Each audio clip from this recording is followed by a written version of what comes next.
Wisconsin family opens mysterious hatch in yard, finds hidden marvel. But before we start, please take a moment to give this video a like, subscribe and hit the bell so you'll never miss these great stories. The Hollerswick family had been living in their quiet Neenah, Wisconsin neighborhood for almost a decade. They knew that there was something in their backyard that resembled a hatch, but they were very unsuspecting of just what had been laying inside it in wait for all those years. The mother of the family, Carol, had been too busy with her time raising her family and going about her daily routine to ever explore the nooks and crannies of her backyard. Throughout the years, the ominous rusty hatch remained unopened in their backyard. The old adage, out of sight, out of mind, would only last so long until the fated day that the family's curiosity would get the better of them. Back in 1999, the Hollerswicks would become famous for their eventual amazing find. They were just an average family living in a small town in New Jersey. A job offer that just couldn't be refused was the catalyst in life that ended up leading them to Wisconsin.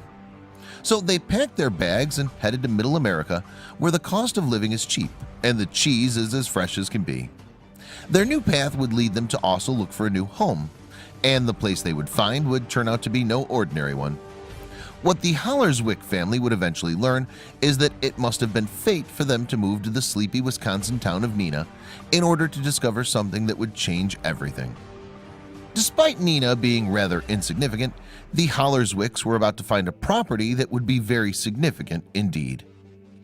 The city of Neenah, Wisconsin has only about 26,000 residents and is located just south of Appleton.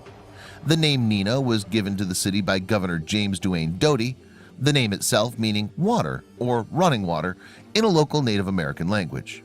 They didn't initially know how the meaning of their town name would later come into play in what they'd discover in their backyard. The Hollerswick family finally found the perfect house for themselves and their children to grow up in. A picturesque residence was located in a sleepy neighborhood in Neenah and boasted a rather spacious backyard, a must for many who have young children. However, in that backyard there was a secret. The family was notified that something was there before they moved in, but at the time they took little note of it. That mysterious item was a hatch, something that resembled a storm cellar. But just what was inside the hatch? What secrets did it hold? It was a question that came up in the Hollerswick household, but one that they wouldn't explore themselves until much later. Carol bought her Neenah home along with her husband Ken, and together they raised a beautiful family with 3 children. As the years passed by, the old rusted hatch in the backyard became overrun with brush, hiding it from sight. Out of sight, out of mind. For some reason, they never even thought once that they should remove the brush that was growing over the old hatch and try to pry it open. But somewhere, somehow, it was always in the back of their minds, lingering. They didn't know it then, but the time to open it was finally approaching. It took the Hollerswick family about a decade, but the time had finally come. They were working in the backyard when they decided that the time had come for them to clean up the brush that had grown so rampant over the years. And as they removed the overgrowth, the hatch became exposed. It sat there almost mockingly, just waiting for someone to try and open it. The brush had eerily grown over the rusted hatch as if it were protecting a secret, or trying to stop the family from attempting to open it. Perhaps what lay beneath the surface was something that should never be opened, but only time would tell what exactly the hatch contained. When the Hollerswicks moved into their quaint home, they went about their business of living their lives. After all, they figured they had no use for whatever was inside the hatch. The area they lived in rarely had tornadoes, but it wasn't as if they needed to use the underground space as a tornado shelter. The space, as they would come to find out, wasn't a tornado shelter at all, but something much more ominous. At least ominous given its intended purpose. But just what would they find after they managed to open the old rusted metal hatch and peer down into the unknown abyss below their backyard? You're probably thinking, how could we let it sit there so long? Carol Hollerswick later admitted in an interview with the Milwaukee Journal-Sentinel after her family's discovery gained media attention. Well, we assumed it was empty. But in fact, that wasn't true at all, as they were about to find out. In fact, the hatch contained something of a time portal to the past. The Hollerswicks knew that there was room down below their backyard, but could never have imagined what they were about to find on their very own property. And it certainly was never used as a tornado shelter, but something far more ominous from a different time period.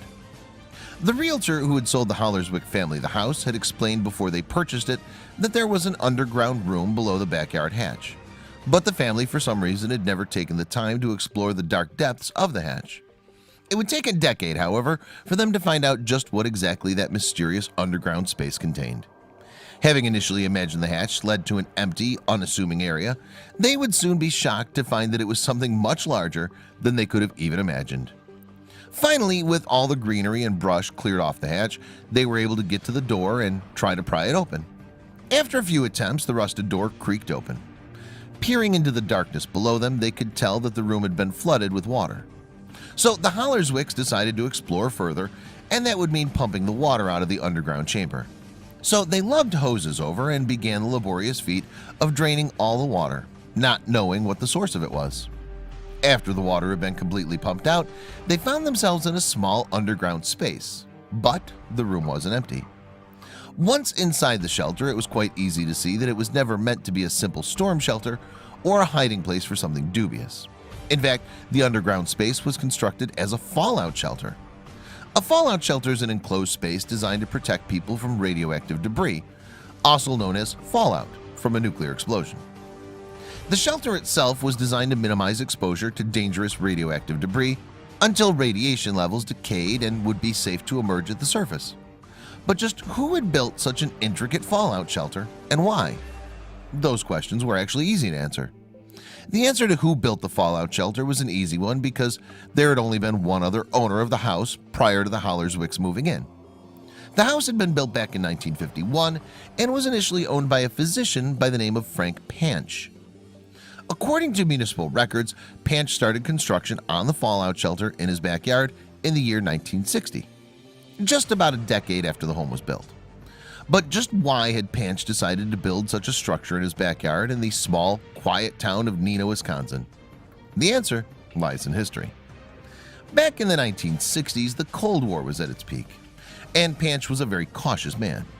He knew that things could get very ugly very fast between the United States and the Soviet Union, and his precautionary attitude was all the more understanding given events that unfolded during his time at the house. Not long after he finished building the shelter in 1960, the Cuban Missile Crisis would erupt. Both superpowers were on the brink of war, and the biggest fear among the American people was that the USSR would use their nuclear arsenal against the American mainland. This led the government to inform citizens to prepare for a possible attack, which they believed was imminent. So Panch decided to follow suit early and get in on the fallout shelter craze. But just why would he need a fallout shelter in the far-off town of Neenah, Wisconsin? Well, it wasn't Neenah itself that made Panch build the shelter, but the city's proximity to other geographic locations. As Neenah wasn't a likely target for the Soviet Union arsenal, it was, however, the fallout zone for other nearby targets. According to one expert from the University of Wisconsin-Oshkosh, other larger cities such as Chicago and Minneapolis could have very well been on the USSR's target list, leaving Neenah directly in fallout territory. And being a guy who was always on top of things, Panch even completed construction on his fallout shelter years before President Kennedy gave his address to the public, encouraging people to prepare for the worst-case scenario in 1961. Still, the shelter that he built was no ordinary fallout shelter. It was quite extraordinary. Panch constructed his fallout shelter based on instructions from a government pamphlet printed in 1959 called The Family Fallout Shelter. That title might sound amusing to us these days, but back then the threat of a nuclear attack was very real indeed. As per the instruction pamphlet, the fallout shelter included a relatively intricate infrastructure, including a telephone line, electricity, and a ventilation system to make sure that fresh air would be able to circulate throughout. The main chamber of the shelter was built at right angles because, according to the pamphlet, that would help combat radiation, as it's known to travel in a straight line. But that wasn't all. On top of having a perfectly designed fallout shelter, Panch also made sure to stock the shelter with everything that he deemed important in case of an emergency. However, seeing as the entire shelter had been flooded and had just recently drained, the Hollerswicks doubted that there would be anything still salvageable. To their surprise, everything a person could dream of needing in such a situation was still inside the shelter. There, having inconspicuously lay underground for decades, were the likes of bunk beds, a lantern, and a folding toilet. On top of all that, there was even enough food and supplies to last for weeks. Still, there were other items that remained unopened that Ken and Carol couldn't leave unexplored. Had the room not been damaged by the water, the shelter would have still been in pristine condition and ready to use. However, the fact that the water was able to leak inside of the fallout shelter may be an indicator that the shelter wasn't properly sealed and would not have protected against radioactive debris, like it was designed to do. Despite the water damage to most of the items, a slew of unopened, airtight boxes had survived, and Ken and Carol were able to extract them. Ken and Carol were astonished when they opened the boxes to find that a full 50 years after Panch had stocked the fallout shelter, their incredible contents were still there, and for the most part in good condition. The couple took the mysterious boxes to the surface, where they opened them to find survival kits. Opening these survival kits was like stepping into a time portal back to a grocery store in the 1960s. Inside there were old-fashioned boxes of Kellogg's Corn Flakes, tins of Flavor Kiss saltines, and packets of chocolate chip cookies. But there was one box that they were hesitant to open. The box in question looked like an old ammunition box. With Carol and Ken unsure of what the mystery box contained, they decided that they'd better take precaution and call the Bureau of Alcohol and Tobacco, Firearms and Explosives. A team arrived to inspect the unusual box, but no one had expected what they'd found inside. Despite the initial trepidation, the box turned out to be full of Hawaiian Punch. They could sigh a breath of relief that the contents of the box didn't pose a risk, unless you count expired items dangerous. Apart from the supply items in the shelter, there were also detention equipment that was designed to be handy in the case of a nuclear attack. A Geiger counter that could be used to measure radiation was found at the premises. The Hollerswicks also found hunting equipment and first aid supplies in the fallout shelter that was by then dry. They were thrilled with their findings, but one question still remained. What were they going to do with all the vintage items they found? They would end up doing something notable with all the supplies they found in the fallout shelter. The Hollerswick family was over the moon with their amazing find. It's interesting that you can open up something and find 1960 inside of it, Carol Hollerswick said in an interview with the Appleton Post-Crescent. She went on to further explain how the fallout shelter was in reality just like a time capsule.